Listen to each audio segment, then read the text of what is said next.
Pigs are now tested to be genetically modified to remove the stress gene from their DNA.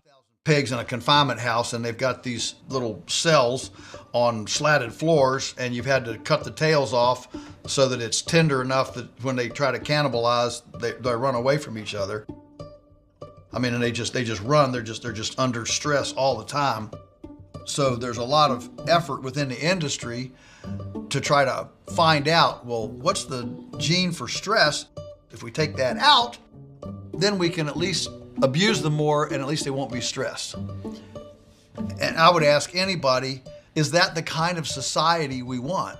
Because it's not very far from there to say, well, I wonder what the libertarian theme or what the conservative gene, is in a person. Let's take that out.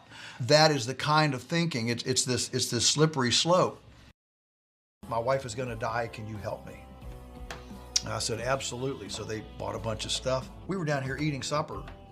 Knock on the front door. I go up, and there's a guy at the front door. He's standing there holding his wife in his arms. She looks like she's maybe, 80, 85 pounds. She just looks like a skeleton. He says, the doctor says if we don't get toxin-free, chemical-free meat, my wife is going to die. Can you help me? And I said, absolutely. So they bought a bunch of stuff. So here's the inspectors out here telling me that they're going to close me down. And I told them the story that this guy had showed up, and I just looked at those guys. I said, you know what? She's going to get our meat.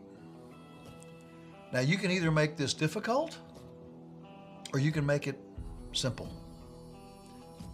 If you take me to jail, you know how much stuff I can write if I'm in jail? I can write a lot of stuff.